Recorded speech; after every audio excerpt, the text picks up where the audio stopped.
তো দেখুন বন্ধুরা কত সুন্দর হয়েছে আর কতটা পাতলা হয়েছে দেখুন। তো দেখুন বন্ধুরা আজকের এই আমসত্ত্বটা কতটা সুন্দর হয়েছে আর দেখতে হয়েছে দেখুন একদম লোভনীয়। নমস্কার বন্ধুরা, রূপার রন্ধনশালায় আপনাদের সকলকে অনেক অনেক স্বাগত জানিয়ে চলে এসেছি প্রতিদিনের মতো আরো একটা নতুন রেসিপি নিয়ে। আর আজকে আমি বানাবো কাঁচা আমের আমসত্ত্ব। আর এই গরমের সময় তো এরকম কাঁচা আমের আমসত্ত্ব তো বন্ধুরা দারুণ লাগবে খেতে। আর আজকে আমি আমসত্ত্বটা কোনো রকম রোদ্দুরে দেওয়ার ঝামেলা ছাড়াই বানাবো। আর এই আমসত্ত্বটা তো আপনারা বছর জুড়ে সংরক্ষণ করেও রাখতে পারবেন। তো আপনারা সঙ্গে থাকুন আর প্রথম থেকে শেষ পর্যন্ত পুরো রেসিপিটা দেখতে থাকুন। আশা করি আজকের রেসিপিটা আপনাদের ভালো লাগবে। আর আজকের রেসিপিটা ভালো লাগলে চ্যানেলটা সাবস্ক্রাইব করে পাশে থাকবেন। আর আজকের আমি কাঁচা আমের আমসত্ত্বর জন্য এখানে 4টে আম নিয়ে নিয়েছি। তো মোটামুটি এখানে 750 আম আছে। আর এখন আমি আমগুলো কেটে নেব।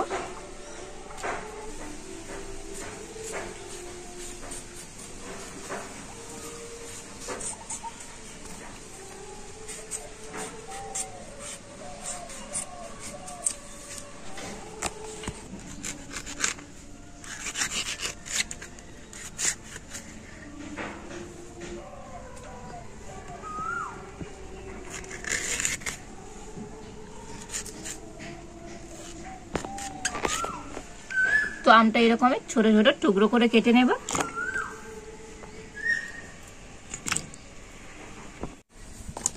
তো এই সমস্ত আমগুলো আমি কেটে নিয়েছি। আর এবারে এখন আমি উনুনটা জ্বেলে দেব।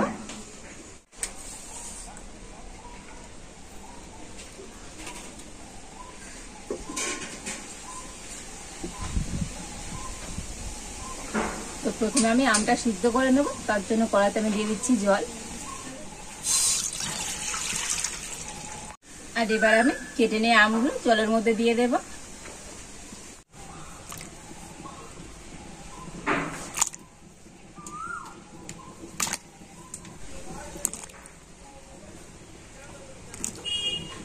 আর এখন আমি ঢাকা দিয়ে আমগুলো ভালো করে সিদ্ধ করে নেব। তো এবার আমি ঢাকা খুলে দেখে নেব আম সিদ্ধ হলো কিনা। তো দেখুন আমগুলো কিন্তু খুব ভালো মতো সিদ্ধ হয়ে গিয়েছে। আর আম সিদ্ধ করতে তো খুবই সময় লাগে না, 5 মিনিট হলেই কিন্তু আম সিদ্ধ হয়ে যায়। আর এখন আমি আমগুলো জল থেকে এইভাবে ছেঁকে ছেঁকে নিয়ে নেব।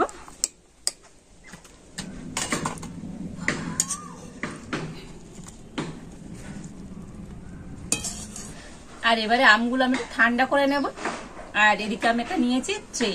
তো এই ট্রেতেই আমি আজকে আমসত্ত্ব করবো। তো আপনারা স্টিলের থালাতেও আমসত্ত্বটা বানাতে পারেন। তো এখন আমি এই ট্রেটার উপরে একটু সাদা তেল ব্রাশ করে দেব।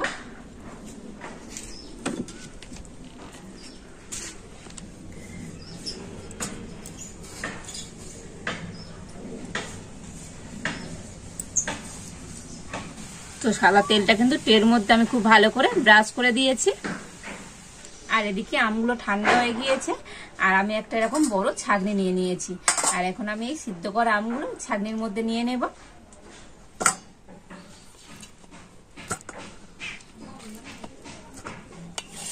তো অল্প অল্প করে নিয়ে আর হাত দিয়ে ঘষে এই আমের নোটটা আমি বার করে নেব।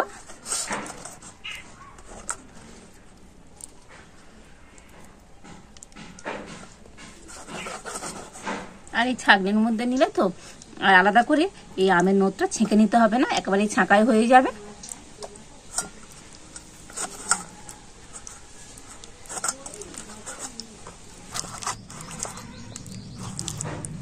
তো হাত দিয়ে ঘষে ঘষে এইভাবে আমি আমের পাল্পটা বার করে নেব।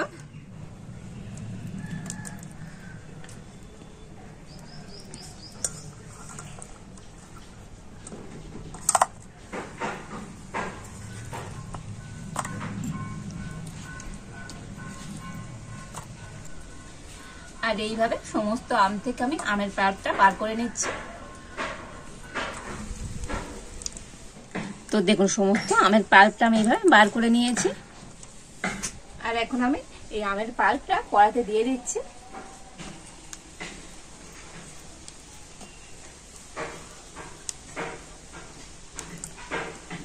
আর এবার আমি দিয়ে দেব চিনি।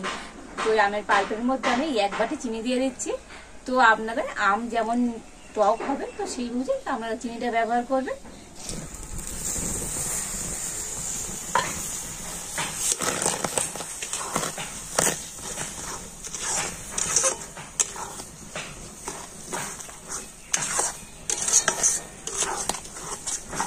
দিয়ে দিচ্ছি হাফ চামচ বিট লবণ। তো আপনারা নর্মাল লবণও দিতে পারেন, তবে বিট লবণ দিলে তো আমসত্ত্বর টেস্টটা কিন্তু দারুণ হবে। আর যেহেতু আমি আজকে কাঁচা আমের আমসত্ত্ব বানাচ্ছি, তো আমসত্ত্বটাকে একটু সবুজ দেখানোর জন্য আমি দিয়ে দেব এখানে সবুজ ফুড কালার।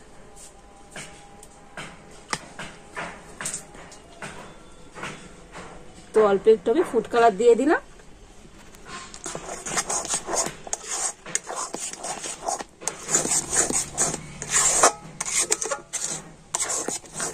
তো আপনারা বাড়িতে বানালে ফুড কালার দেওয়ার দরকার নেই, আর ফুড কালার তো শরীর স্বাস্থ্যের পক্ষে মোটেও ভালো নয়।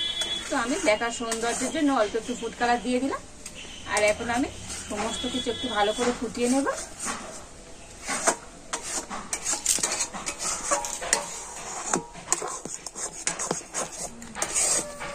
তো আমের পাল্পটা আমি 2 মিনিটের মতো ফুটিয়ে নিচ্ছি, খুব বেশি ফোটাবার দরকার নেই। আর এবার আমি একটু দিয়ে দেবো চিলি ফ্লেক্স। তো চিলি ফ্লেক্সটা দিলে তো আমসত্ত্বটা খেতে ভালো লাগবে, টকটক ঝাল ঝাল মিষ্টি মিষ্টি। তো আপনারা যদি ঝাল না পছন্দ করেন তো চিলি ফ্লেক্সটা দেবার দরকার নেই। আর আজকে কিন্তু আমসত্ত্বের জন্য আমার এই মিশ্রণটা একদম রেডি হয়ে গিয়েছে। আর ঘনত্বটা দেখুন সেরকমই হবে। তো এইরকম ঘনত্বের করে কিন্তু তৈরি করে নিতে হবে, খুব পাতলাও নয় আবার খুব ঘনও নয়, ঠিক এইরকম করে মিশ্রণটা তৈরি করে নিতে হবে।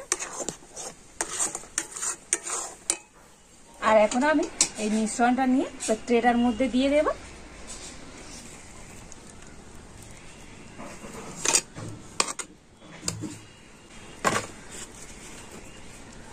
আর ট্রেটা ধরে আমি এইভাবে নাড়িয়ে চাড়িয়ে নেব।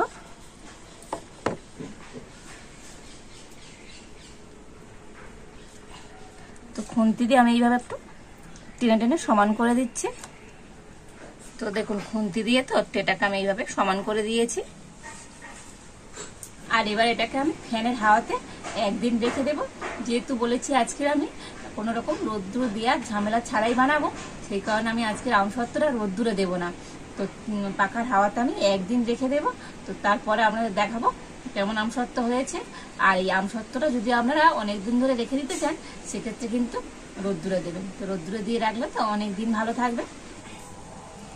আর দেখুন আমসত্ত্বটা কত সুন্দরভাবে একদম শুকিয়ে গিয়েছে। আর এবার আমি তুলে নেব। তো প্রথমে আমি ধারটা এইভাবে ছাড়িয়ে দেব ছুরি দিয়ে।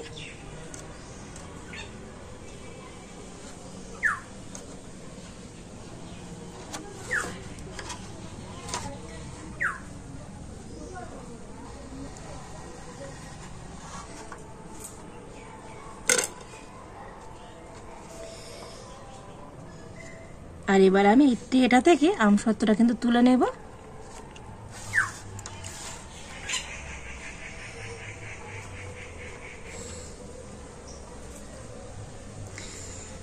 তো দেখুন কত সুন্দরভাবে আমসত্ত্বটা উঠে যাচ্ছে ট্রে থেকে।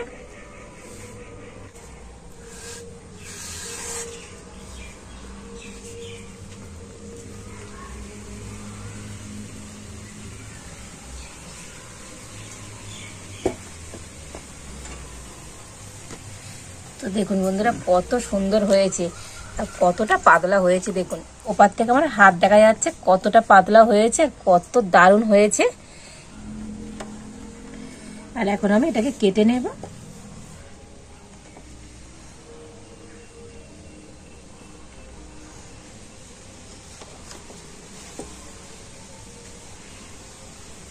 তো আমি এইভাবে লম্বা লম্বি করে কেটে নিচ্ছি।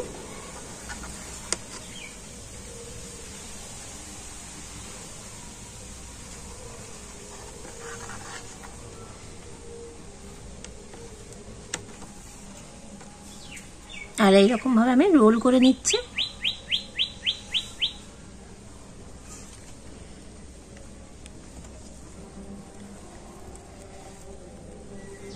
তো দেখুন আমি এইভাবে রোল করে নিচ্ছি। তো দেখুন বন্ধুরা আজকের এই আমসত্ত্বটা কতটা সুন্দর হয়েছে আর দেখতে হয়েছে দেখুন একদম লোভনীয়। কতটা সুন্দর হয়েছে আজকের এই কাঁচা আমের আমসত্ত্ব। আর দেখলেন তো বন্ধুরা আজকের এই কাঁচা আমের আমসত্ত্বটা কতটা সুন্দর হয়েছে। আর এই কাঁচা আমের সময় তো আপনারা বাড়িতে কিন্তু এইভাবে আমার মতো করে কাঁচা আম দিয়ে আমসত্ত্বটা কিন্তু খুবই ঝটপট বানিয়ে নিতে পারবেন। আর সাদা তো বন্ধুরা অসাধারণ সুন্দর হয়। আর আপনারা যদি রোদ্দুরে শুকোতে দেন তো এই আমসত্ত্বটা অনেক দিন কিন্তু ভালো থাকবে। তো বাড়িতে বানালে কেমন হয়েছে তো আমাকে একবার কমেন্ট করে জানাবেন। তো আজ এই পর্যন্ত, আপনারা ভালো থাকুন, সুস্থ থাকুন, দেখা হচ্ছে নতুন কোন একটা রেসিপি নিয়ে।